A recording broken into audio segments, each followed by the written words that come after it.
United States, Donald J. Trump.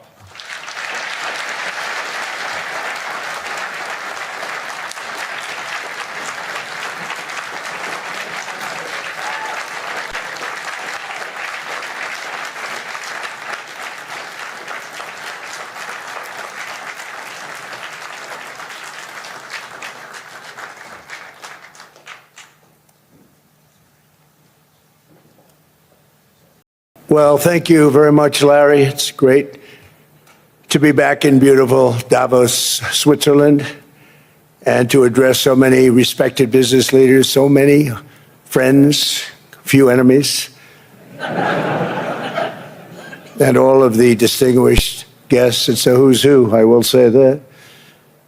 I've come to this year's World Economic Forum with truly phenomenal news from America. Yesterday marked the one-year anniversary of my inauguration, and today, after 12 months back in the White House, our economy is booming, growth is exploding, productivity is surging, investment is soaring, incomes are rising, inflation has been defeated, our previously open and dangerous border is closed and virtually impenetrable. And the United States is in the midst of the fastest and most dramatic economic turnaround in our country's history. Under the Biden administration, America was plagued by the nightmare of stagflation, meaning low growth and high inflation, a recipe for misery, failure, and decline. But now, after just 1 year of my policies, we are witnessing the exact opposite. Virtually no inflation and extraordinarily high economic growth. Growth like I believe you'll see very shortly our country has never seen before, perhaps no country has ever seen before. Over the past 3 months, core inflation has been just 1.6%. Meanwhile, fourth quarter growth is projected to be 5.4%, far greater than anybody other than myself and a few others had predicted. Since the election, the stock market has set 52 all-time high records.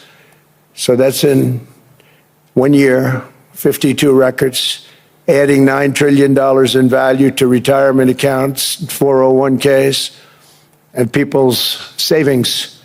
People are doing very well. They're very happy with me.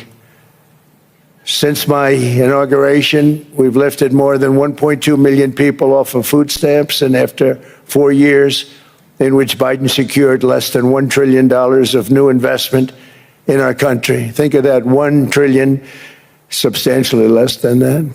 In 4 years, we've secured commitments for a record-breaking $18 trillion, and we think when the final numbers come out, they'll be closer to $20 trillion of investment. That's never been done by any country at any time, not even close. Just over 1 year ago, under the radical left Democrats, we were a dead country. Now we are the hottest country anywhere in the world. In fact, the United States economy is on pace to grow at double the rate that was projected by the IMF just last April. And with my growth and tariff policies, it should be much higher. I really believe we can be much higher than that. And this is all great news, and it's great for all nations. The USA is the economic engine on the planet, and when America booms, the entire world booms. It's been the history. When it goes bad, it goes bad. You all follow us down, and you follow us up, and we're at a point that I don't believe we've ever been. I never thought we could do it this quickly. My biggest surprise is I thought it would take more than a year. Maybe like a year and 1 month.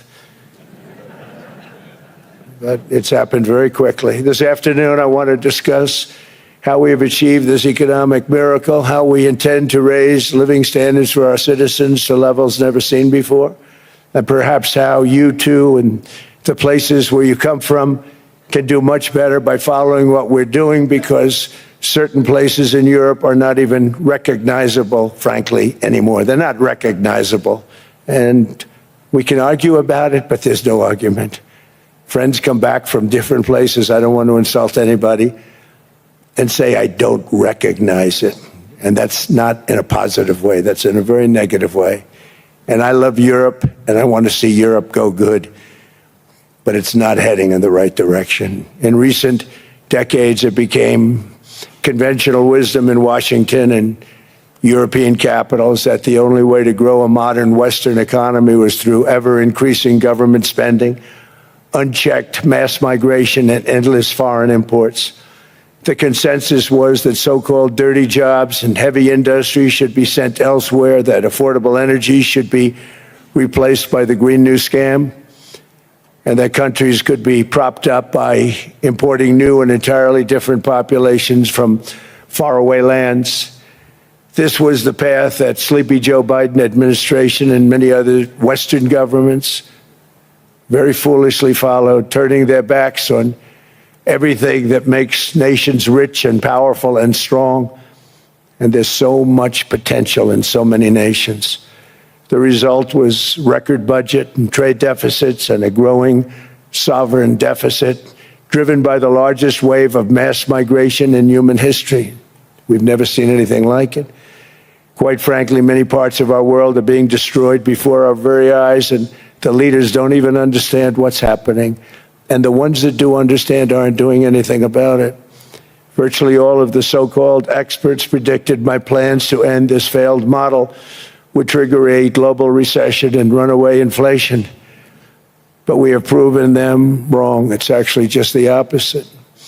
In 1 year, our agenda has produced a transformation like America has not seen in over 100 years.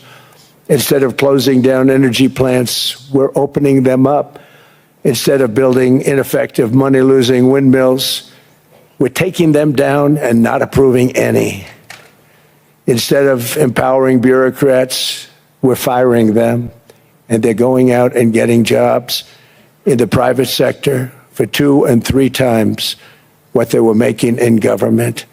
So they started off hating me when we fired them, and now they love me. Instead of raising taxes on domestic producers, we're lowering them and raising tariffs on foreign nations to pay for the damage that they've caused. In 12 months, we have removed over 270,000 bureaucrats from the federal payrolls, the largest single-year reduction in government employment since the end of World War II. Nobody thought that was coming, but we had no choice. To make a country great, you can't have all federal jobs. We've cut federal spending by $100 billion and slashed the federal budget deficit by 27% in the single year. It's going to go down quite a bit more from that, driving inflation way down from the record highs of the Biden administration. Every month, they went up and up and up. I promised to cut 10 old regulations for every single new regulation. But instead, I've cut, actually, till this point, 129 regulations for every one new regulation approved. So every time they come in with a new regulation, we do at least 10, but so far it's averaging out to 129, if you can believe it. In July, we passed the largest tax cuts in American history, including no tax on tips, no tax on overtime, no tax on Social Security for our great seniors. We also provided 100% expensing, that's the one they like, and bonus depreciation for all new equipment and capital investments to help companies expand and shift production to America. They are so in love with that. They build a plant, they're able to deduct it immediately, the whole thing, rather than waiting 38 to 41 years in the old days. This is a miracle taking place. Nobody thought it would ever be done by any country, but it's done by us. It was what made my first term the most successful 4-year term that we've ever had from a financial standpoint. And now we've upped it. This is a 10-year program, not a 1-year program. But you're allowed to deduct everything in 1 year. It used to be 38 to 41 years. With tariffs, we've radically reduced our ballooning trade deficit, which was the largest in world history. We were losing more than $1 trillion every single year, and it was just wasted. It was going to waste. But in 1 year, I slashed our monthly trade deficit by a staggering 77%. And all of this with no inflation, something everyone said could not be done. There were a couple of brilliant people that actually thought I was doing the right thing. I thought I was doing the right thing. Now they all think I'm doing the right thing because they can't believe the numbers. American exports are now up by more than $150 billion. Domestic steel production is up by 300,000 tons a month, and it's doubling over the next 4 months. It's doubling and tripling, and we have steel plants being built all over the country. Nobody thought they'd see that.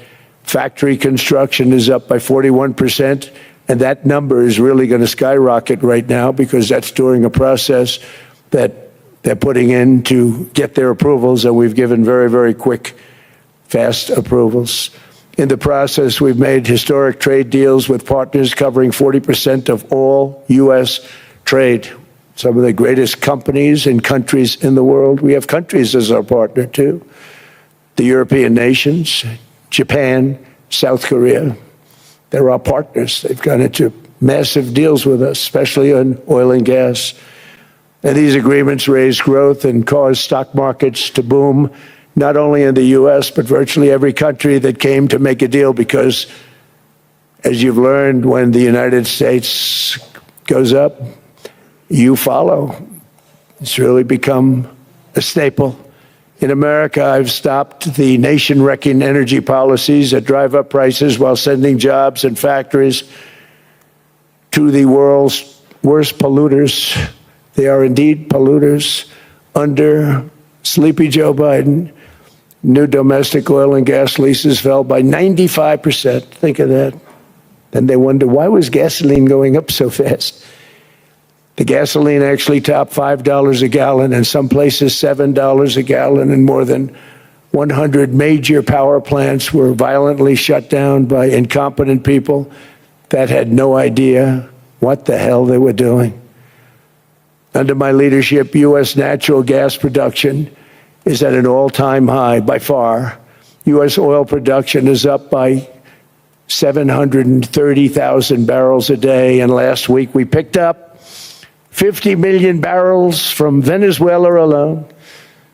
Venezuela has been an amazing place for so many years, but then they went bad with their policies. 20 years ago, it was a great country, and now it's got problems, but we're helping them. And those 50 million barrels, we're going to be splitting up with them, and they'll be making more money than they've made in a long time. Venezuela is going to do fantastically well. We appreciate all of the cooperation we've been giving. We've been giving great cooperation. Once the attack ended, and they said, let's make a deal. More people should do that. But Venezuela is going to make more money in the next 6 months than they've made in the last 20 years. Every major oil company is coming in with us. It's amazing. It's a beautiful thing to see.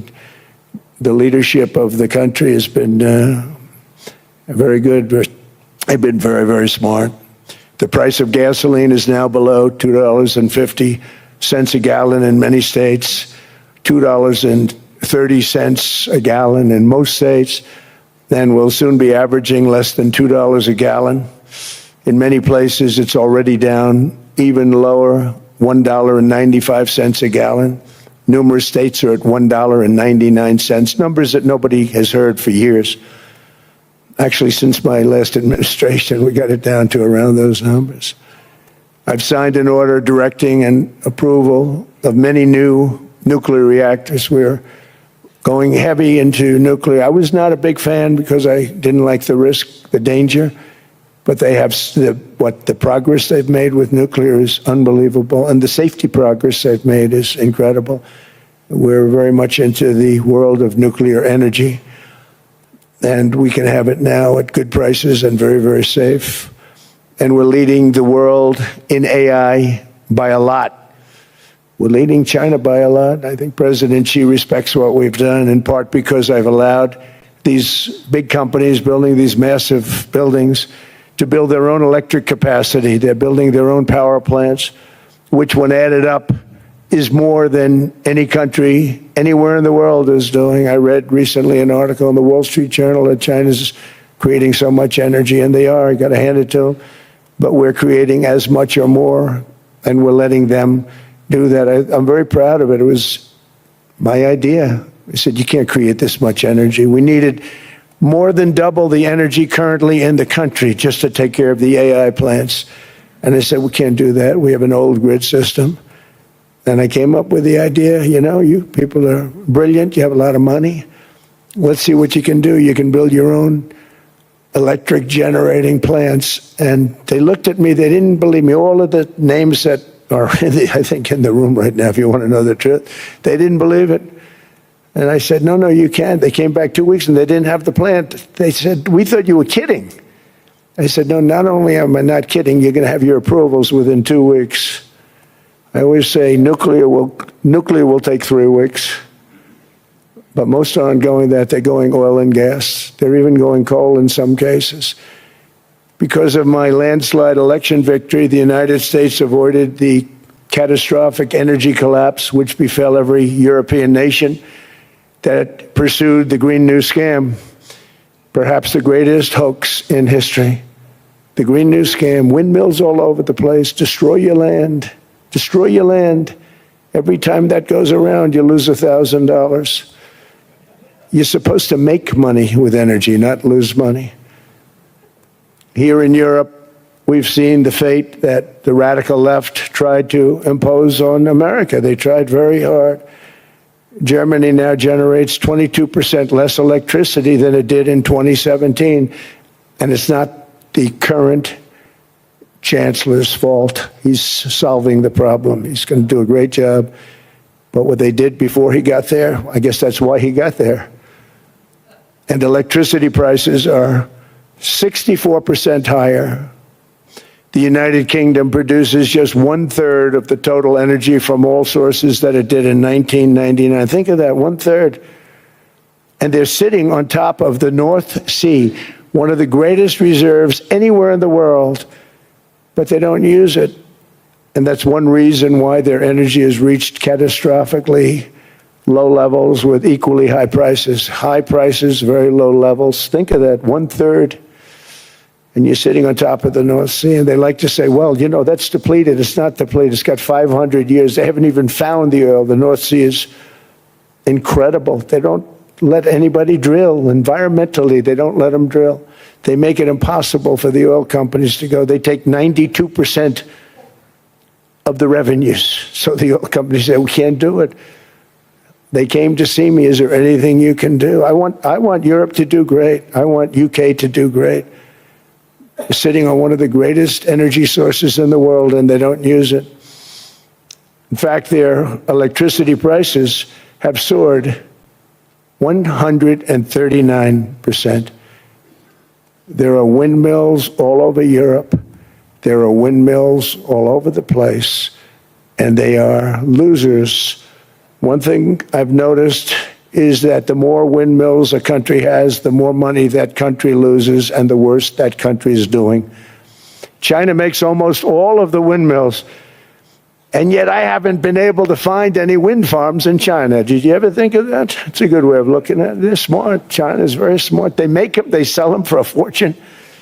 They sell them to the stupid people that buy them, but they don't use them themselves. They put up a couple of big wind farms, but they don't use them. They just put them up to show people what they could look like. They don't spin. They don't do anything. They use a thing called coal, mostly. But China goes with the coal. They go with oil and gas. They're starting to look at nuclear a little bit. And they're doing just fine. They make a fortune selling the windmills, though, and I think really that's one that they wouldn't be surprised if it stopped. They are shocked that it continues to go. They're very friendly with me. They're shocked that people continue to buy those damn things. They killed the birds. They ruin your landscapes. Other than that, I think they're fabulous, by the way. Stupid people buy them. The consequences of such destructive policies have been stark, including lower economic growth, lower standards of living, lower birth rates, more socially disruptive migration, more vulnerability to hostile foreign adversaries, and much, much smaller militaries. The United States cares greatly about the people of Europe. We really do. I mean, look, I am derived from Europe. Scotland and Germany, 100% Scotland, my mother, 100% German, my father. And we believe deeply in the bonds we share with Europe as a civilization. I want to see it do great. That's why issues like energy, trade, immigration, and economic growth must be central concerns to anyone who wants to see a strong and united West, because Europe and those countries have to do their thing. They have to get out of the culture that they've created over the last 10 years. It's horrible what they're doing to themselves. They're destroying themselves. It's beautiful, beautiful places. We want strong allies, not seriously weakened ones. We want Europe to be strong. Ultimately, these are matters of national security, and perhaps no current issue makes the situation more clear than what's currently going on with Greenland. Would you like me to say a few words of Greenland? I was going to leave it out of the speech, but I think I would have been reviewed very negatively.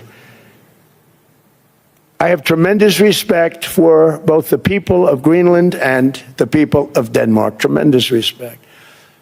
But every NATO ally has an obligation to be able to defend their own territory.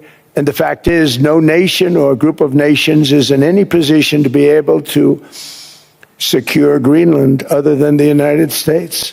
We're a great power, much greater than people even understand. I think they found that out 2 weeks ago in Venezuela. We saw this in World War II, when Denmark fell to Germany after just 6 hours of fighting and was totally unable to defend either itself or Greenland. So the United States was then compelled, we did it, we felt an obligation to do it, to send our own forces to hold the Greenland territory, and hold it we did at great cost and expense. They didn't have a chance of getting on it, and they tried. Denmark knows that. We literally set up bases on Greenland for Denmark.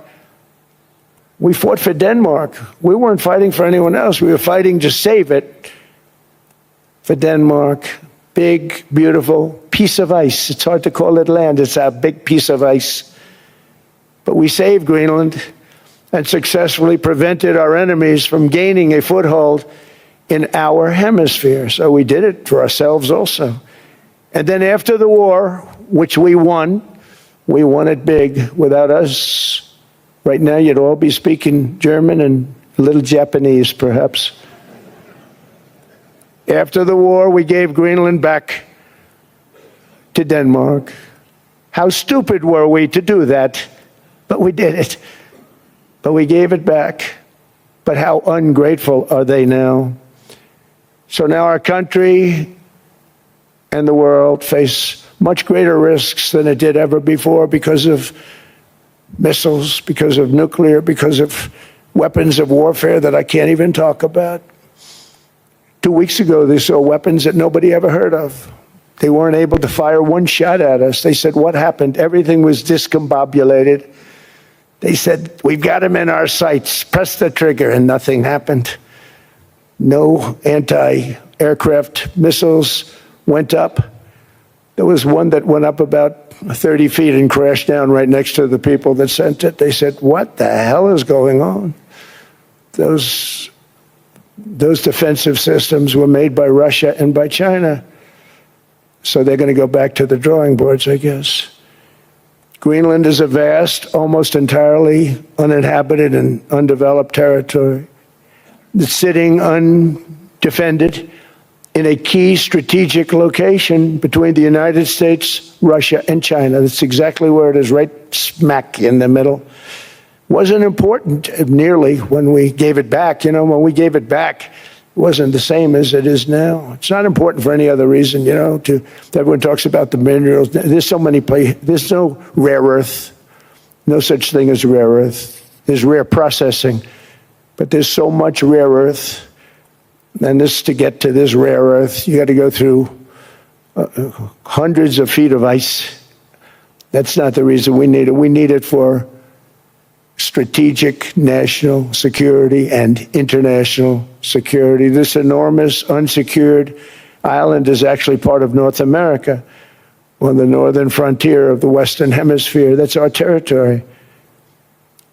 It is therefore a core national security interest of the United States of America. And in fact, it's been our policy for hundreds of years to prevent outside threats from entering our hemisphere, and we've done it very successfully. We've never been stronger than we are now. That's why American presidents have sought to purchase Greenland for nearly 2 centuries. You know, for 2 centuries they've been trying to do it. They should have kept it after World War II, but they had a different president. That's all right. People think differently. Much more necessary now than it was at that time, however. In 2019, Denmark said that they would spend over $200 million to strengthen Greenland's defenses. But as you know, they spent less than 1% of that amount. 1%. There's no sign of Denmark there. And I say that with great respect for Denmark, whose people I love, whose leaders are very good. It's the United States alone that can protect this giant mass of land, this giant piece of ice, develop it and improve it and make it so that it's good for Europe and safe for Europe and good for us. And that's the reason I'm seeking immediate negotiations to once again discuss the acquisition of Greenland by the United States, just as we have acquired many other territories throughout our history, as many of the European nations have. They've acquired, there's nothing wrong with it. Many of them, some went in reverse, actually, if you look. Some had great, vast wealth, great, vast lands all over the world. They went in reverse. They're stuck back where they started. That happens too. But some grow. But this would not be a threat to NATO. This would greatly enhance the security of the entire alliance, the NATO alliance. The United States is treated very unfairly by NATO. I want to tell you that. And when you think about it, nobody can dispute it. We give so much and we get so little in return. And I've been a critic of NATO for many years. And yet I've done more to help NATO than any other president by far, than any other person. You wouldn't have NATO if I didn't get involved in my first term. The war with Ukraine is an example. We are thousands of miles away, separated by a giant ocean. It's a war that should have never started, and it wouldn't have started if the 2020 U.S. presidential election weren't rigged. It was a rigged election. Everybody now knows that. They found out. People will soon be prosecuted for what they did. It's probably breaking news, but it should be. It was a rigged election. You can't have rigged elections. You need strong borders, strong elections, and ideally a good press. I always say it. Strong borders, strong elections, free, fair elections, and a fair media. The media is terrible. It's very crooked. It's very biased, terrible. But someday it'll straighten out because it's losing all credibility. Think of it. When I went in a landslide, a giant landslide, won all 7 swing states, won the popular vote, won everything, and I only get negative press. That means that it has no credibility. And if they're going to get credibility, they're going to have to be fair. So you need a fair press. But you also need those other elements. And I inherited a terrible, terrible situation. If you look, the border was open. The inflation was raging. Everything was bad with the United States when I came into office. But I also inherited a mess with Ukraine and Russia, something that would have never happened. And I know Putin very well. He and I would discuss Ukraine. It was the apple of his eye, but he wasn't going to do anything. I said, Vladimir, you're not doing it. He would never have done it. It was terrible what happened. I could see it happening, too. After I left, I could see it happening. Biden had given Ukraine and NATO $350 billion, a staggering sum, $350 billion. I came in, and just like the southern border, just like inflation, just like our economy, I said, wow, this place is in trouble, meaning our country. All of these things were out of control.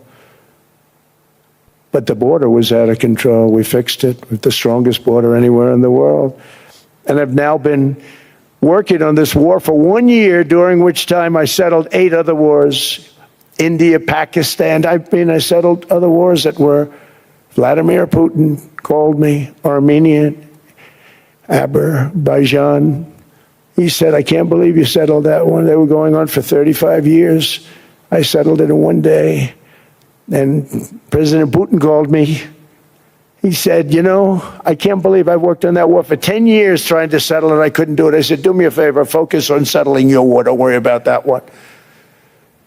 What does the United States get out of all of this work, all of this money, other than death, destruction, and massive amounts of cash going to people who don't appreciate what we do? They don't appreciate what we do. I'm talking about NATO, I'm talking about Europe.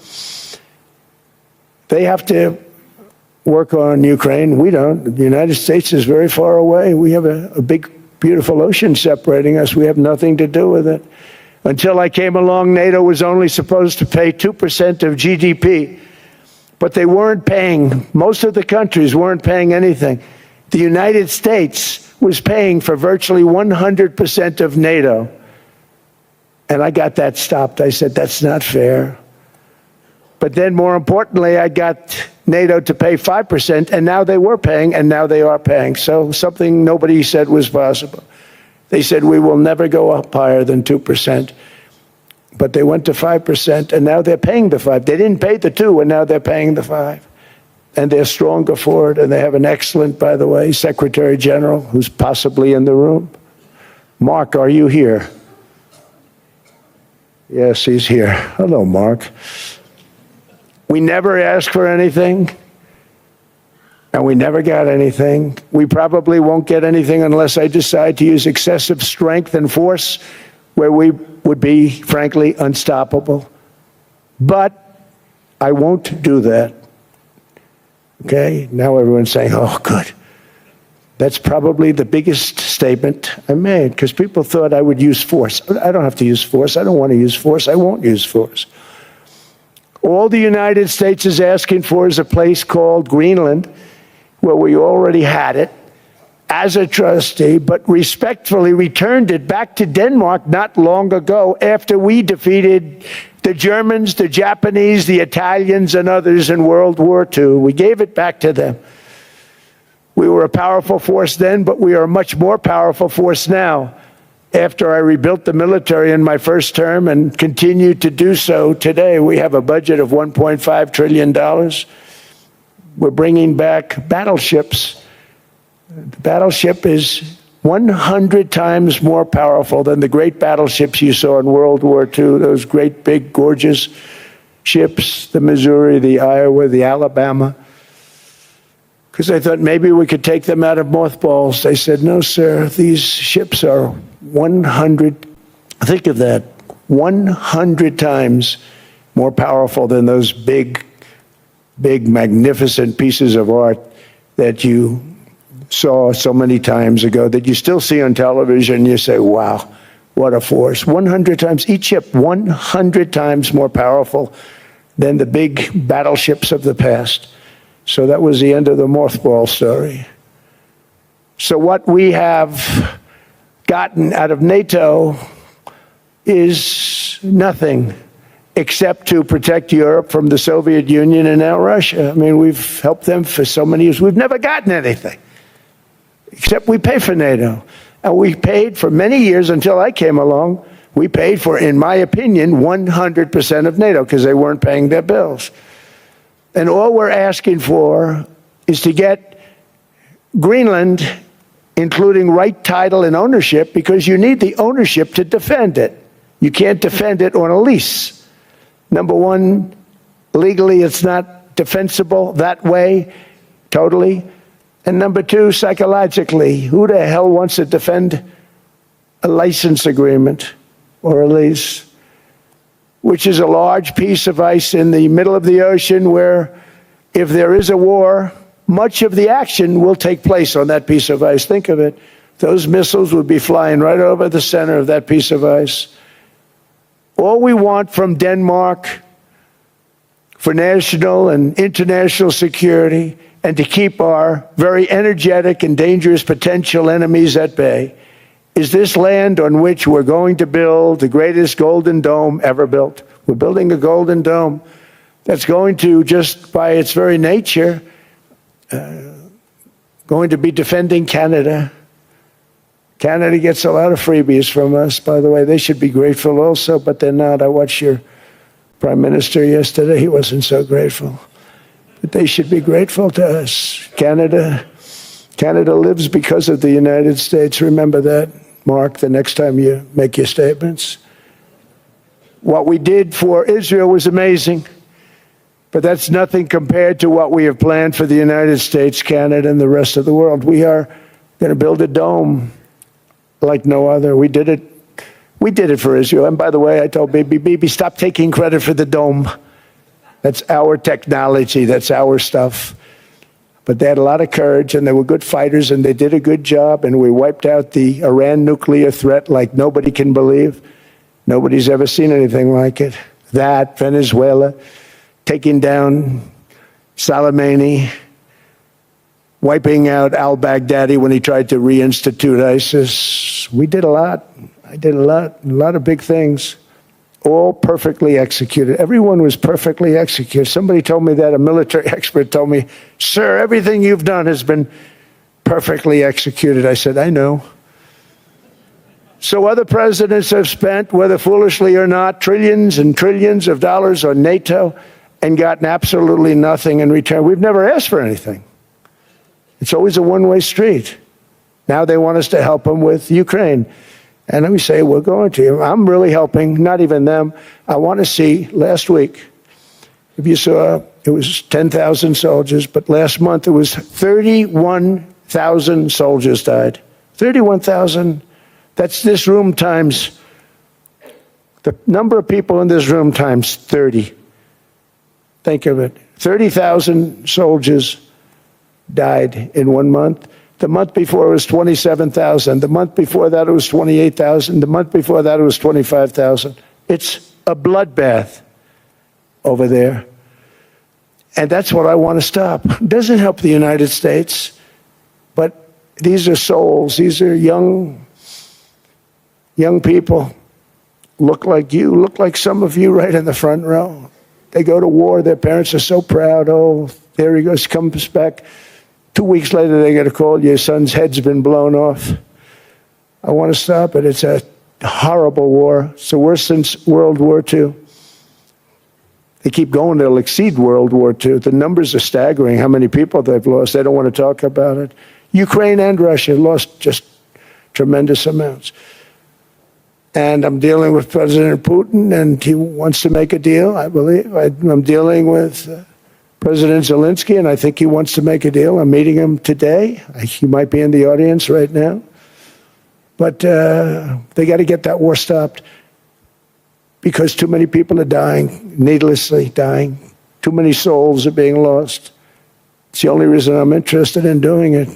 But in doing it, I'm helping Europe, I'm helping NATO, and I've until the last few days when I told them about Iceland, they loved me. They called me daddy, right, last time. A very smart man said, he's our daddy. He's running it. I was like running it. I went from running it to being a terrible human being. But now what I'm asking for is a piece of ice, cold and poorly located, that can play a vital role in world peace and world protection. It's a very small ask compared to what we have given them for many, many decades. But the problem with NATO is that we'll be there for them 100%. But I'm not sure that they'd be there for us if we gave them the call. Gentlemen, we are being attacked. We're under attack by such and such a nation. I know them all very well. I'm not sure that they'd be there. I know we'd be there for them. I don't know that they'd be there for us. So with all of the money we expend, with all of the blood, sweat, and tears, I don't know that they'd be there for us. They're not there for us on Iceland, that I can tell you. I mean, our stock market took the first dip yesterday because of Iceland. So Iceland's already cost us a lot of money. But that dip is peanuts compared to what it's gone up. And we have an unbelievable future in that stock. That stock market is going to be doubled. We're going to hit 50,000, and that stock market's going to double in a relatively short period of time because of everything that's happening. But this is a good example. After giving NATO and European nations trillions and trillions of dollars in defense, they buy our weapons. We make the greatest weapons in the world, but now we're going to make them faster, much faster. You saw that. I put a cap on the salaries, then I put no buybacks, no stock buybacks, no various other things that they were doing. I mean, they were making $50 million, but it would take them 3 years to give you a Patriot missile. I said, that's not good. My chauffeur can do a better job than that, and he makes slightly less than 50. They make big salaries. If they're going to make those big salaries, they're going to have to produce a lot faster. The good news is we have the greatest equipment in the world. Now we're going to start making it a lot faster. They're going to build additional plants. And all of the money that goes into stock buybacks is going to go into building plants. We're not allowing stock buybacks by defense companies any longer. They're going to build new plants to make Tomahawks, Patriots. We have the best equipment, F-35s. F-47, the new one just coming out. They say it's the most devastating plane, fighter jet ever. Who knows? They called it 47. If I don't like it, I'm going to take the 47 off it. I wonder why they called it 47. We'll have to think about that. But if I don't like it, I'm going to take that 47 off. But it's supposed to be the stage 6. It's supposed to be the first stage 6 plane, undetectable, like our B-2 bombers were undetectable. They flew right over Iran. They were undetectable. And they did their job, and they got the hell out of there. So we want a piece of ice for world protection, and they won't give it. We've never asked for anything else, and we could have kept that piece of land, and we didn't. So they have a choice. You can say yes, and we will be very appreciative, or you can say no, and we will remember. A strong and secure America means a strong NATO, and that's one reason why I'm working every day to ensure our military is very powerful, our borders are very strong, and above all, our economy is strong because national security requires economic security and economic prosperity, and we have the greatest that we've ever had. Biden and his allies destroyed our economy and gave us perhaps the worst inflation in American history. They say 48 years, I say forever, but I think 48 years is the equivalent to forever. Whether it's 48 years or ever, it's terrible, costing the typical family $33,000. What they did to this country should never, ever be forgotten. It's early, but he has to be rated as the worst president we've ever had by far. The auto pen did much of the damage. The auto pen, he was the auto pen president, because I don't believe a sane president would have ever signed the kind of things that he signed. But now grocery prices, energy prices, airfares, mortgage rates, rent, and car payments are all coming down, and they're coming down fast. We inherited a mess, but we've done a hell of a job in 12 months. Under my most favored nation policy for drug prices, the cost of prescription drugs is coming down by up to 90%, depending on the way you calculate. You could also say 5, 6, 7, 800%. There are two ways of figuring that. But we have a favored nations policy that every president wanted, no president was able to get. I got it, and other nations approved it. And I had to use tariffs in order to get it because they said, no way. In other words, a pill that costs 10% in London costs $130. Think it costs $10 in London, costs $130 in New York or in Los Angeles. And I'd say, boy, that's bad. Friends of mine would say, you know, we go to London, you can buy the stuff for nothing. We go all over the world, we can buy it for nothing. Because basically America was subsidizing every nation in the world because presidents allowed them to get away with it. It became very tough. So when I called up Emmanuel Macron, I watched him yesterday with those beautiful sunglasses. what the hell happened? But I watched him sort of be tough. But he was at $10 for a pill. And I said, Emmanuel, and I have all the big pharmaceutical companies are in total agreement. It wasn't easy, by the way. They're tough, smart. They've been getting away with the scam for a long time. But they gave it up. But they said, you'll never get the countries to approve it. I said, why is that? Because they won't. They always said, we're not paying any more. Get the rest for the United States. So over the years, they stayed the same. We just went up, up, up. And I mean, we would pay 13, 14, 15 times more than certain countries would. So I said, no, they'll approve it 100%. Sir, you'll never get them to approve it. I said, I guarantee you. But I actually started with Emmanuel, who probably is in the room too. And I like him. I actually like him. Hard to believe, isn't it? And I said, Emmanuel, you're going to have to lift the price of that pill to $20, maybe $30. Think of that. That means it's a doubling of prescription drugs. Might be a tripling, might be a quadrupling. It's not easy. No, no, no, Donald, I will not do that. I said, yes, you will, 100%. He said, no, no, no. You're asking me to double. I said, Emmanuel, you've been taking advantage of the United States for 30 years with prescription drugs.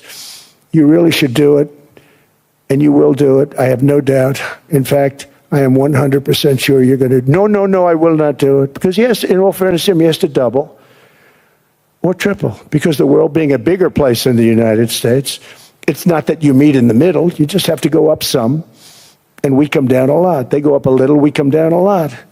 So we're at $130, they're at 10. So they may have to go to 20 or 30. No more than that. I said, Emmanuel, you're going to be doubling or tripling? No, no, no. I said, here's the story, Emmanuel. The answer is you're going to do it. You're going to do it fast. And if you don't, I'm putting a 25% tariff on everything that you sell into the United States and a 100% tariff on your wines and champagnes. And that's about 10 times more than what I'm requesting. And you're going to do it. I don't want to go public with it, but you may make me do that. No, no, Donald, I will do it. I will do it. It took me, on average, 3 minutes a country, saying the same thing. You will do it. They all said, no, no, no, I will not do it. You're asking me to double the cost of prescription. I said, that's right, because you've been screwing us for 30 years. And they said, we will not do it. I said, that's all right. On Monday morning, we're putting a 25, 30, 50, I gave different numbers for different countries. This is also national security we're talking about. Not fair. We're not going to subsidize the whole world. And every one of those countries have agreed to do it. So one of the biggest things that I've done is the fact that we have now most favored nation. We will pay whatever the lowest price is in the entire world. So our drug prices are going to be coming down by staggering 90%. Again, you could say 1,000%, 2,000%. Depends on the way you want to figure it, but we'll go with the way the fake news likes it better because it sounds, can you imagine a 90% reduction sounds much worse. But drug prices are going to be coming down tremendously in all the nations, and I appreciate them doing it, but they did it. In all fairness, without tariffs, I wouldn't have been able to get it done. After declining $3,000 under Biden, real incomes are up in the United States by $2,000, $3,000, and even $5,000 and more. Home ownership has always been a symbol of health and vigor of American society, but that goal fell out of reach for millions and millions of people in the Biden era because interest rates went up so high. Today, I'm taking action to bring back this bedrock of the American dream. In recent years, Wall Street giants and institutional investment firms, many of you are here, many of you are good friends of mine, many of you are supporters. Sorry to do this to you, I'm so sorry. But you've driven up housing prices by purchasing hundreds of thousands of single-family homes, and it's been a great investment for them. Often as much as 10% of houses on the market. You know, the crazy thing is a person can't get depreciation on a house, But when a corporation buys it, they get depreciation. Okay, that's something we're going to have to think about too. I don't know if too many people think about that. You buy a corporation, they buy 500 houses, they buy hundreds of thousands, they buy 500 houses, they can take depreciation. A person sweats and works and buys one house, they can't. But homes are built for people, not for corporations, and America will not become a nation of renters. We're not going to do that. That's why I have signed an executive order banning large institutional investors from buying single-family homes. It's just not fair to the public. They're not able to buy a house. And I'm calling on Congress to pass that ban into permanent law, and I think they will. One of the biggest barriers to saving for a down payment has been surging credit card debt. The profit margin for credit card companies now exceeds 50%, one of the biggest. And they charge Americans interest rates of 28%, 30%, 31%, 32%. Whatever happened to usury?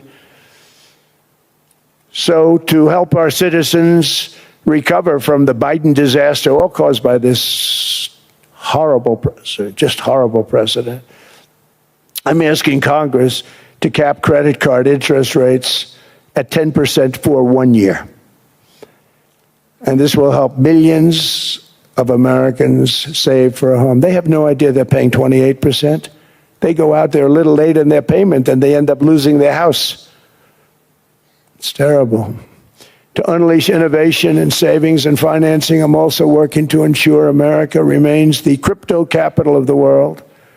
And to that end, last year I signed the landmark Genius Act into law. Now Congress is working very hard on crypto market structure legislation, Bitcoin, all of them, which I hope to sign very soon, unlocking new pathways for Americans to reach financial freedom. And I did it for two reasons. Number one, I thought it was politically good, and it was. I got tremendous political support. But more importantly, China wanted that market too. It's just like they want the AI. And we've got that market, I think, pretty well locked up. If I didn't do it, Biden was totally against it until before the election when they realized that, there were millions of people voting against him over crypto. And all of a sudden they loved it very much, but it was too late. They blew it. But it is politically popular, but it's much more importantly, we have to make it so that China doesn't get the hold of it. And once they have that hold, we're not going to be able to get it back. So I'm honored to have done it. Finally, I've instructed government-backed institutions to purchase up to $200 billion in mortgage bonds to bring down interest rates. And I'll be announcing a new Fed chairman in the not-too-distant future. I think he'll do a very good job. See, I gave away some of it. I did give that away. So we have something, got something, but somebody that's very respected. They're all respected. They're all great. Everyone that I interviewed is great. Everyone could do, I think, a fantastic job. Problem is they change once they get the job. They do. They're saying everything I want to hear, and then they get the job. They're locked in for 6 years. They get the job, and all of a sudden, let's raise rates a little bit. I call them, sir, we'd rather not talk about this. It's amazing how people change once they have the job, but it's too bad. Sort of disloyalty, but they got to do what they think is right. We have a terrible chairman right now. Jerome, too late Powell. He's always too late. And he's very late with interest rates, except before the election. He was just fine for the other side. So we're going to have somebody that's great, and we hope he does the right job. Last week, the average 30-year mortgage rate dropped below 6% for the first time in many years. Another major factor in driving up housing costs was the mass invasion of our borders. And I have to say one thing about housing, because nobody ever says this. I am very protective of people that already own a house, of which we have millions and millions and millions. And because we have had such a good run, the house values have gone up tremendously. And these people have become wealthy. They weren't wealthy. They become wealthy because of their house. And every time you make it more and more and more affordable for somebody to buy a house cheaply, you're actually hurting the value of those houses, obviously, because the one thing works in tandem with the other. And I don't want to do anything that's going to hurt the value of people that own a house who, for the first time in their lives, are walking around the streets of whatever city they're in, very proud that their house is worth $500,000, $600,000, $700,000. Now, if I want to really crush the housing market, I could do that so fast and people could buy houses, but you would destroy a lot of people that already have houses. In some cases, they've mortgaged their house, and the mortgage would be very low, and all of a sudden the mortgage without any changes becomes very high, and they end up losing the house. I'm not going to hurt, and I speak with Scott, who's doing a fantastic job, and Howard, who's doing a fantastic job, and all of my people. And I always say, look, you know, I can crush the hell out of the market. We can drop interest rates to a level, and that's one thing we do want to do. That's natural. That's good for everybody. You know, the dropping of the interest rates, we should be paying a much lower interest rate than we are. We should be paying the lowest interest rate of any country in the world, because without the United States, you don't have a country. I mean, I had a case with Switzerland. We happened to be in Switzerland. Maybe I'll give you a quick story. But they were paying nothing. They make beautiful watches, great watches, Rolex, all of them. They were paying nothing to the United States when they sent their product in. And we had a $41 billion deficit. $41 billion with this beautiful place. Flew over it, isn't it nice? So I said, let's put a 30% tariff on them so that we get back some of it, not all of it at all. We'd still have a deficit, big deficit. We had 41 million. That's a big deficit. And I said, let's put a tariff on. Different tariffs, different places. You're all party to them. In some cases, victims to them. But in the end, it's a fair thing. And most of you realize that. But we put a 30% tariff on Switzerland, and all hell broke loose. They were calling, I mean, like you wouldn't believe. And I know so many people from Switzerland, incredible place, incredible, brilliant place. But I didn't realize that they're only good because of us. And there's so many other examples. I mean, us, probably other places, but a majority of the money they make is because of us, because we never charged them anything. So they come in, they sell their watches, no tariffs, no nothing. They walk away, they make $41 billion on just us. So I said, no, we can't do that. So I'm going to bring it up. I still would have a deficit pretty substantial, but I brought it up to 30%. And I guess Prime Minister, I don't think President, I think Prime Minister called a woman, and she was very repetitive. She said, no, no, no, you cannot do that, 30%. You cannot do that. We are a small, small country. I said, yeah, but you have a big, big deficit. You may be small, but you have a bigger deficit than big countries. He said, no, no, no, please, you cannot do it. Kept saying the same thing over and over. We are a small country. I said, but you're a big country in terms of... And she just rubbed me the wrong way, I'll be honest with you. And I said, all right, thank you, ma'am, appreciate it. Do not do this. Thank you very much, ma'am. And I made it 39%. And then all hell really broke out. And I was paid visits by everybody. Rolex came to see me. They all came to see me. But I realized, and I reduced it, because I don't want to hurt people. I don't want to hurt them. And we brought it down to a, lower level. Doesn't mean it's not going up. But we brought it down to a lower level. But they pay now, tariff. But I realized that we have many places like that where they're making a fortune because of the United States. Without the United States, they wouldn't be making anything. Think of it. Switzerland made $41 billion on us. And as she said, it's a small place. And I realized with that, I don't know, it was so, because she was so aggressive. And I realized in that conversation that the United States is keeping the whole world afloat. Many places, I could give you 6, 7 places just in the people in this little area. I know every one of them. They're looking down. They don't want to see me. They don't want to stare me in the eyes. But they're taking advantage of, everybody took advantage of the United States. But I've been very fair, and I gave them a tariff, and it was fine.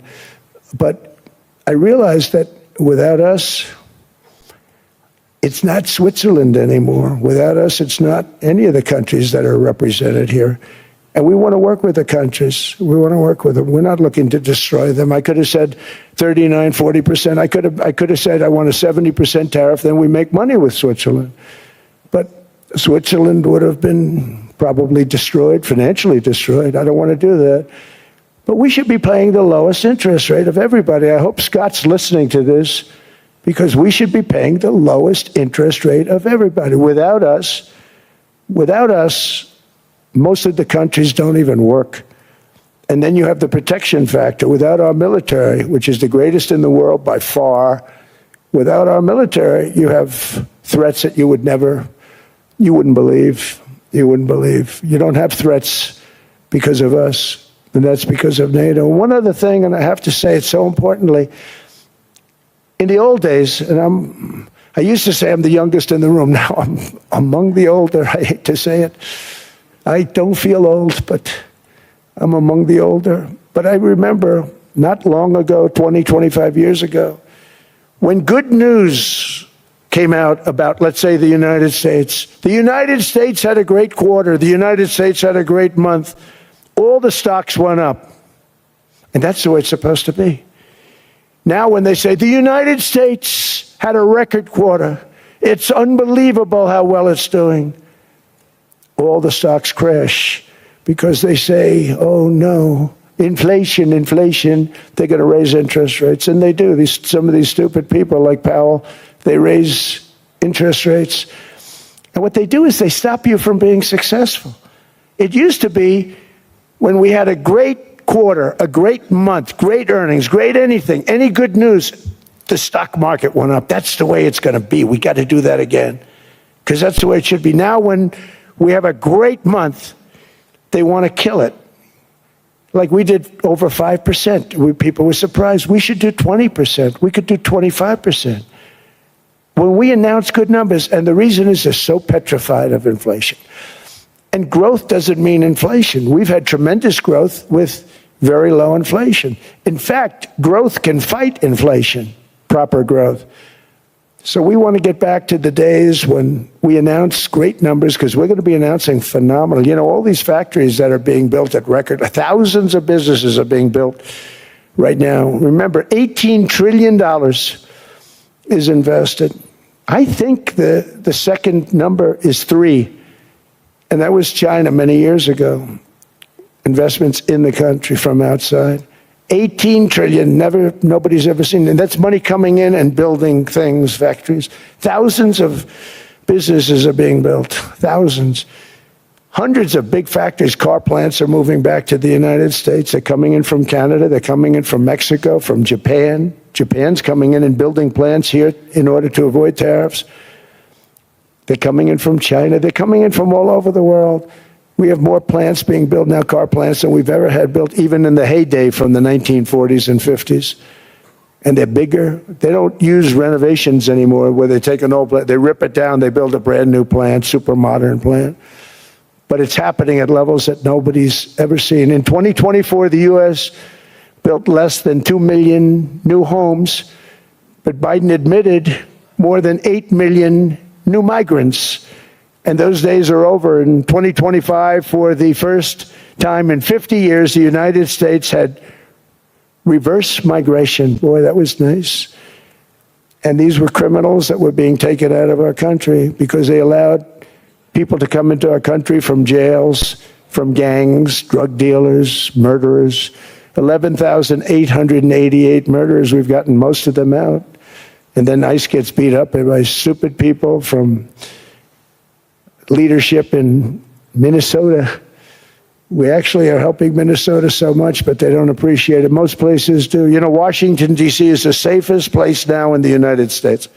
It was a very dangerous place to walk, and now you can walk with your wife, your kids, right through the middle of the city. Right now, Washington, D.C. is as safe as it gets. It was one of the most unsafe, I had to admit. We sent in the military, the National Guard. Within 2 months, it was great. Within 3 months, it's like a really great place and a safe place and a beautiful place. It's even been cleaned up. The graffiti's gone. The fences are gone. We don't have to worry about fences anymore. All of the places, the grasses are cut and replaced with new grass in many cases. It's all going to happen in the spring. But Washington and D.C. is beautiful again, and it's safe. New restaurants are opening up. They were all closing. Now you can't get into a restaurant. Restaurants in Washington, D.C. are all opening. Memphis also, Memphis, Tennessee, New Orleans, Louisiana. We're there for 3 weeks. We've cut the crime down by 64%. Within another month, we'll have virtually no crime there. We can do that all over. We're going to help the people in California. We want to have no crime. I know Gavin was here. I used to get along so great with Gavin when I was president. Gavin's a good guy. And we're going to, if he needed it, I would do it in a heartbeat. I'd love to see. We did help them a lot in Los Angeles, a lot with the early in my term when they had some problems. But we would love to do it. I will say this, if I were a Democrat governor or whatever, I would call up Trump. I'd say, come on in, make us look good. Because we're cutting crime down to nothing. And we're taking people out, career criminals who are only going to do bad things, and we're bringing them back to their countries. But where we've done it, it's been amazing. And we have a capacity to do it at much greater levels.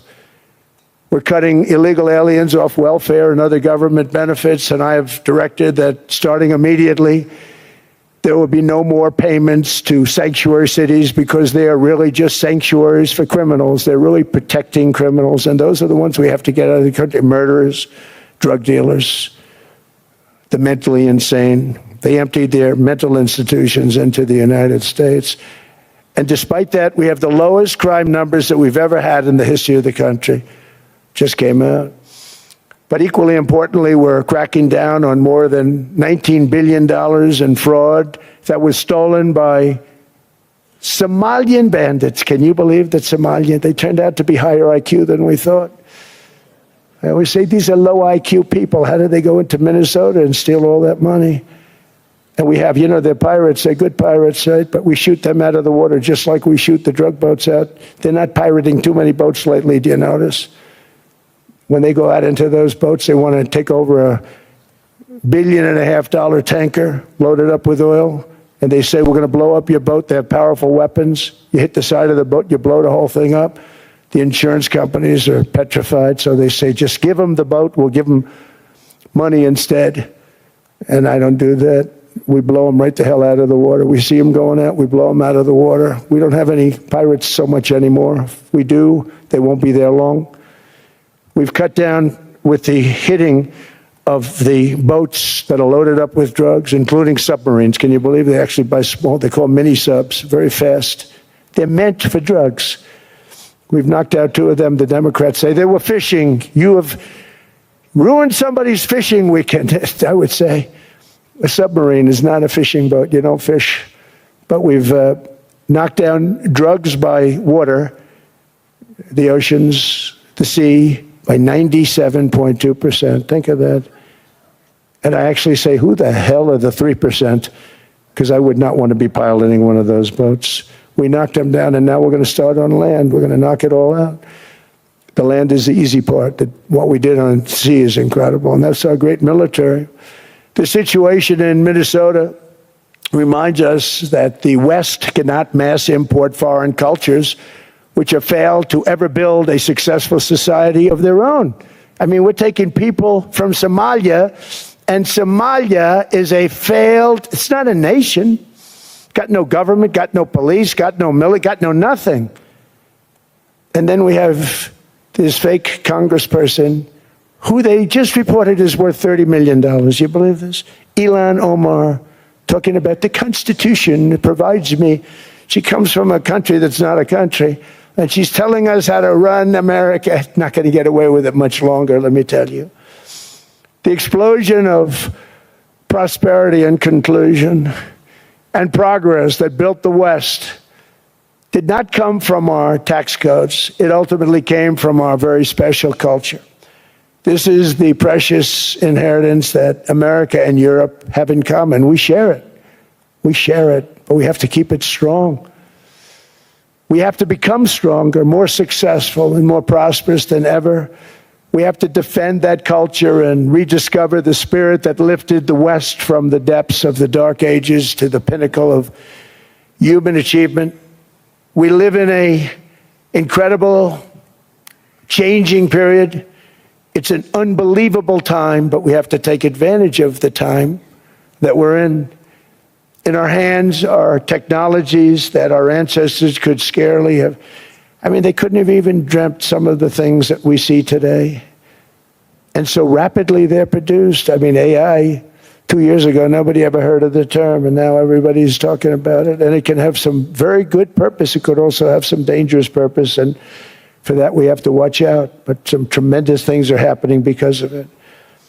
And we're leading by so much. We're doing so well.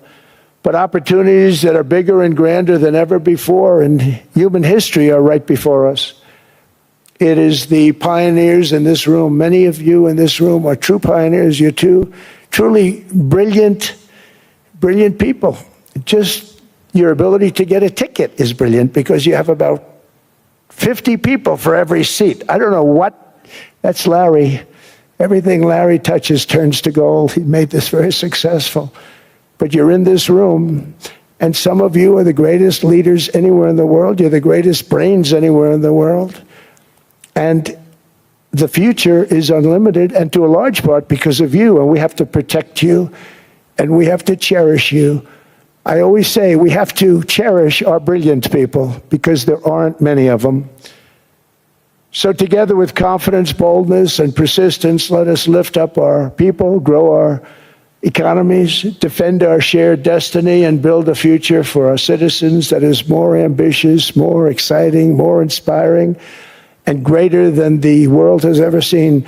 We're in a position to do things that nobody else has ever even thought of before. And many of the people in this room are the ones that are doing it, and I want to congratulate you, and I'm with you all the way. You can do things that nobody else can even think about. So I congratulate you on your tremendous success. And the United States is back, bigger, stronger, better than ever before. And I'll see you around. Thank you all very much. Thank you very much.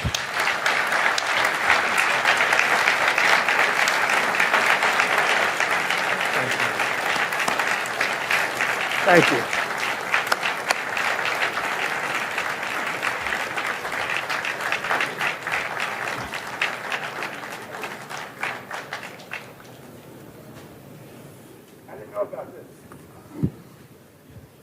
This was supposed to be a nice fire chat, Mr. President. Yes, good. I got set up. No, I did know. You made the job for the moderator really easy. Thank you, Mr. President, for your speech. I do have a few follow-up questions, if it's okay. Sure. I don't think I should start with Greenland, maybe. I'll start with the economy. The U.S. economy is doing really, really well. But how to sustain this growth moving forward? Because there's always a recession looming around the corner. Well, the one thing about economies and recessions is sometimes you get hit unexpectedly and there's nothing you can do about it. All brilliant people, but there's nothing. One example was COVID. We had an economy going at levels like nobody had ever seen my first 2.5, 3 years. And then I heard the word pandemic, not COVID. They came up with that name over a period of time. We won't get into that. But I heard the word pandemic. And I had a poll come out that was so strong just prior to that. And I was with the two best pollsters, McLaughlin and Fabrizio. And they said, sir, George Washington and Abraham Lincoln, if they came back and ran as president and vice president, they couldn't beat you. And then what happened is the following day, I was told to stay tuned because there's something really bad happening in China. There are bodies laying all over Wuhan, right around that certain building that we talk about. I always said it came from Wuhan. It did come from Wuhan. And they were body bags. We saw it by satellite. And they said, there are strange things happening in China. And so it began. And we ended up with the COVID, and the whole world suffered. We did a phenomenal job. I don't think we got the credit we deserve. We did something that Operation Warp Speed, which some people say was one of the greatest military feats ever. We did a great job, used our military, used a lot of people. But sometimes you get hit with things, nothing you can do. You get hit with things like that unexpectedly. And we got through it. And when I left, the stock market was higher than it was previous to the COVID coming up. And I called it a great achievement. But things happen, bad things happen. The things that we can stop are wars if we're smart. That we can stop. Those are a matter of being intelligent and having intelligent people on the other side, because wars are the worst of all. Wars are worse than anything. But we can stop wars because that's sort of up to us. But things like dust flying in the air, wherever COVID comes from or whatever comes, sometimes you have to be a little bit lucky. But we are poised to have an economy like no other, not only in this country, but anywhere. And you know, when you hear the kind of numbers that I can tell you that Scott Bessent was with me the other day, and he's looking at numbers. He said, I can't. And that's all he's done his whole life, pretty much your whole life. Scott, you weren't going to be a football player, I don't think. Scott was not that great at football, but he was always good at numbers, right? And he was looking at numbers. He said, I've never seen anything like this. We're poised to do things that no other country has ever done. And, you know, luck, I hate to say it, but we need a little luck. We don't want to get hit by something that nobody could have thought. Whoever thought we were going to hit by a pandemic? You know, when I heard the word pandemic, I said, oh, that's an ancient problem. World War I, they lost 100 million people. It actually ended World War I. A lot of people don't know. The Spanish flu in World War I ended the war because all the soldiers were sick. The soldiers were so sick on both sides, and that war was raging, and they were all dying from the Spanish flu. They were sick as dogs. They couldn't fight. So, you know, you don't know how that would have turned out. But so we do, I mean, subject to that, and I always have to put a caveat in for it, but we're poised to have the greatest growth of any large country, I think any country that there's been. When you look at what's happening in the United States, it's really amazing. Thank you. One thing that maybe keeps you up at night, I know you don't sleep that much anyway, Mr. President, is the debt. The U.S. debt is high, is now the biggest expenditure on your budget. How to get out of that impasse? Well, the big thing is growth. I mean, growth is the way. If we grow like this, we go from having at $37 trillion, we go from having high debt to low debt. But we also are cutting expenses, you know, the old-fashioned way. We have extraordinary growth. I think we're going to be growing our way out. I think we're going to be paying off debt. We're taking in tremendous money from tariffs fairly. And again, I'm using them judiciously.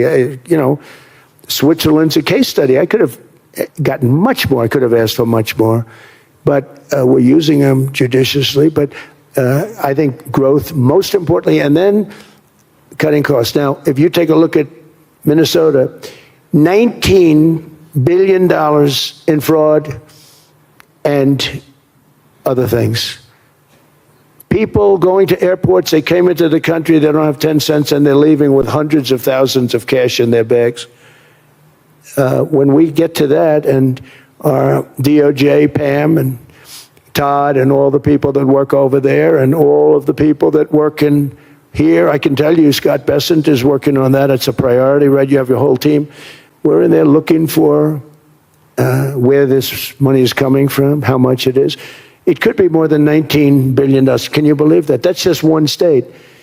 If we were able to cut out 50% of the fraud, 50%, and we should be able to do better than that, we would have a balanced budget without having to talk about even growth.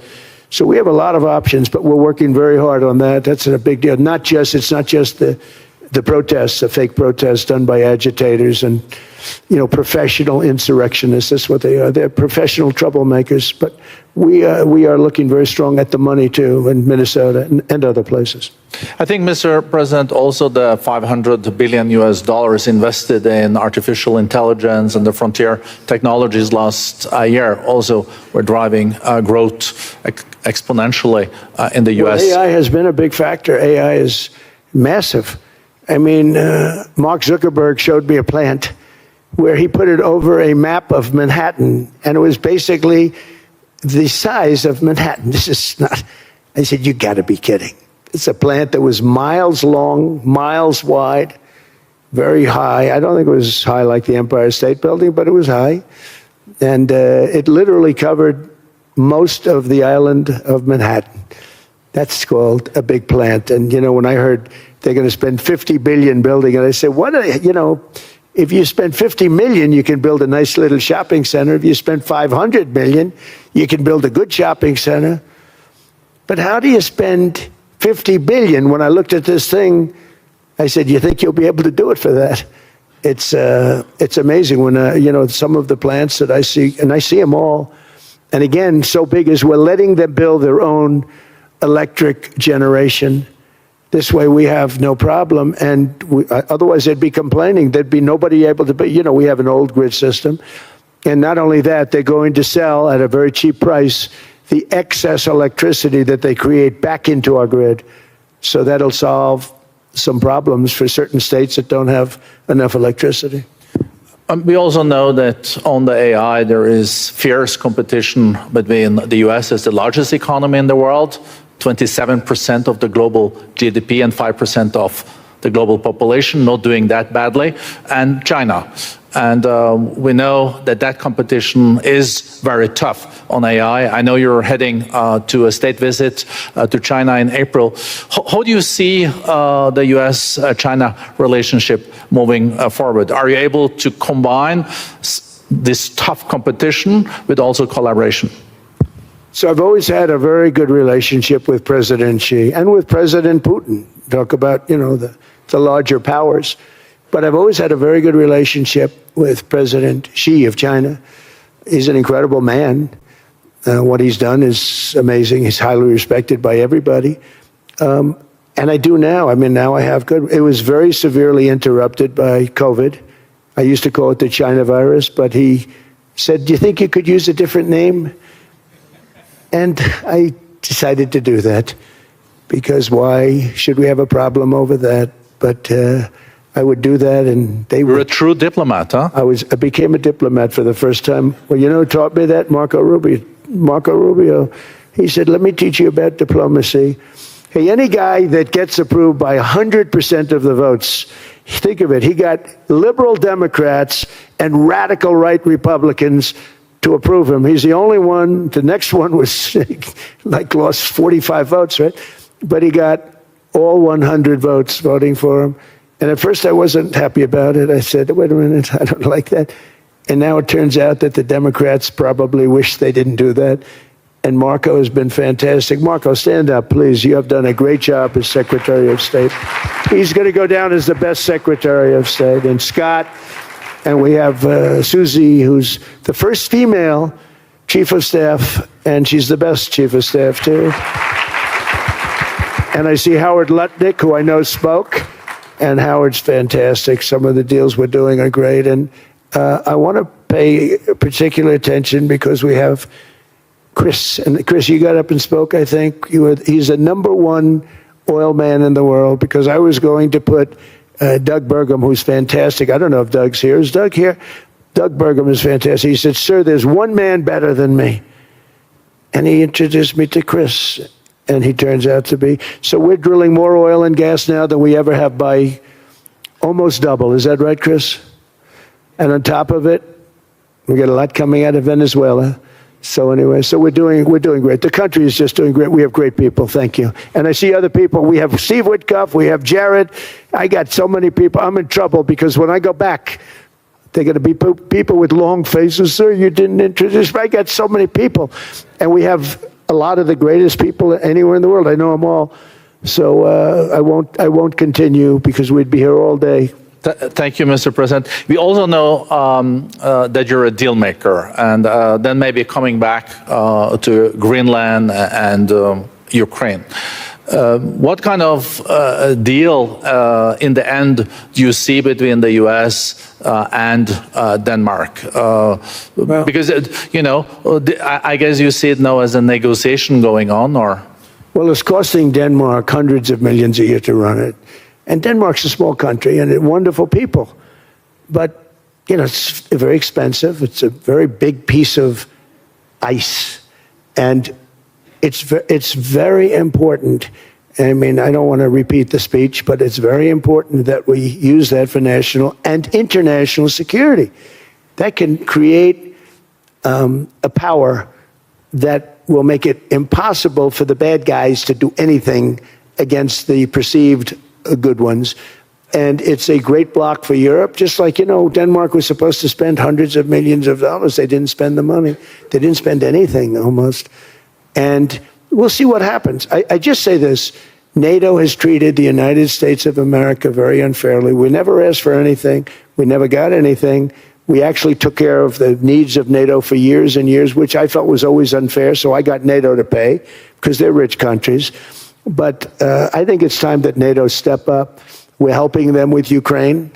Without us, I think Putin would have gone all the way. I think we have it. I think that could have been a World War III, if you want to know the truth. If Kamala was elected, or Joe, any one of those, those thinkers, I think you could have ended up in World War III. And I will say Steve Witkoff has been dealing incredibly with, but we're not going to have World War III. We want to get it stopped, but we're not going to have World War III. I think if I wasn't elected, I think that could have evolved into World War III. It was a very, very bad situation. And it still is, but it's not that kind of bad. It's bad because so many young people are being killed. How close do you think there is on an agreement on Ukraine? I had the pleasure of speaking with Steve Witkoff and Jared Kushner yesterday. I know they're working hard on it. I know that they're also traveling now. Do you see this very close or still? Well, I hate to say it. I thought that was going to be so. I settled 8 wars plus. And I thought that was going to be one of my easier ones. Not the easiest. Some I settled in a matter of hours because I'm good at that stuff. The United Nations should be doing this. I shouldn't be doing it, but it doesn't matter. It's got to get done, saving a lot of lives. We're saving millions of lives. With Ukraine, Russia, there's tremendous hatred between President Zelensky and President Putin. That's not good. That's not good for settlements. We know from dealing. There's abnormal hatred. With that being said, I think Russia wants to make a deal. I think Ukraine wants to make a deal. And we're going to try getting a deal done. I think, Steve, I can say that we're reasonably close. But what happens is oftentimes we'll have a deal with Russia. Russia's set, and President Zelensky will not do it. You saw that when he was in the Oval Office. I was not happy. And then we'll have President Zelensky wants to make a deal, and Putin doesn't want to make the deal. It's a very difficult balance, and it's big time, and it is, to use a word, it's a bloodbath. It's horrible what's happening. It's a drone war. The drones are killing, thousands of people a week, thousands. We have to get it stopped. So I believe they're at a point now, I'm going to meet with President Zelensky later today. I believe they're at a point now where they can come together and get a deal done. And if they don't, they're stupid. That goes for both of them. And I know they're not stupid. But if they don't get this done, they are stupid. So I don't want to insult anyone, but you got to get this deal done. Too many people are dying. It's not worth it. President Sisi is sitting on the first row here. He spoke earlier today and also complimented you on the Gaza deal. I think there will be a signing tomorrow. Of course, there are different views on this, but how important do you think this signing is on the Board of Peace? And do you think this is going to sustain? Do you think we now will see Gaza reconstructed and the billions of US dollars invested? I do. I think we have peace in the Middle East. There are some little situations like Hamas, and Hamas has agreed to give up their weapons. Now, they were born with a weapon in their hand, so it's not easy to do. When they were born with a rifle in their hand. It's not an easy thing for them, but that's what they agreed to. They've got to do it. And we're going to know, Jared, over the next 2 or 3 days, certainly over the next 3 weeks, whether or not they're going to do it. If they don't do it, they'll be blown away very quickly. They'll be blown away. We have 59 countries that are part of that whole peace deal. And some of those countries aren't even they're near the Middle East, but they're not in the Middle East traditionally. And they want to come in and take out Hamas.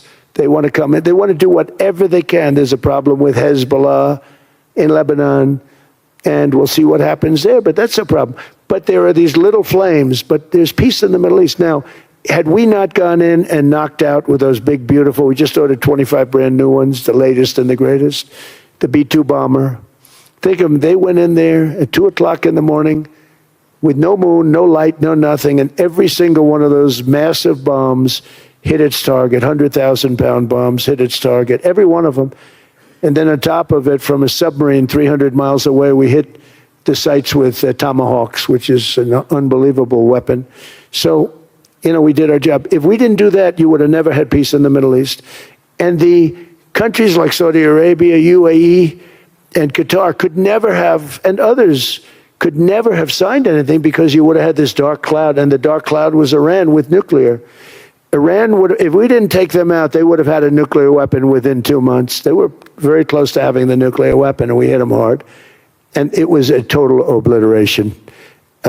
If they may try again, but they're going to have to try from a different area because that area was obliterated. Incredible thing we did. And because we did that, we were able to make peace. If we didn't do that, I would say, Jared and Steve, if we didn't do that, there was no chance of making peace because the countries I just named and other countries could have never signed off. They were afraid. They were afraid. We had a bully. The bully was Iran, the bully of the Middle East. They used to call it for years. They were the bully of the Middle East. They're not the bully of the Middle East anymore.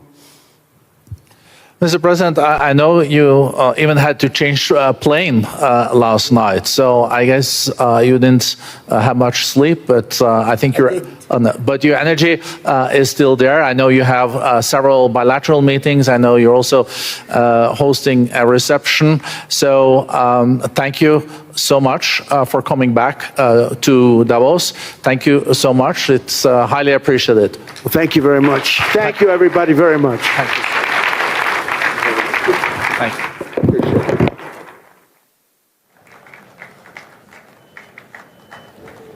Sir, would you consider a unilateral takeover? U.S. say you won't use force, but how the other means? You say no.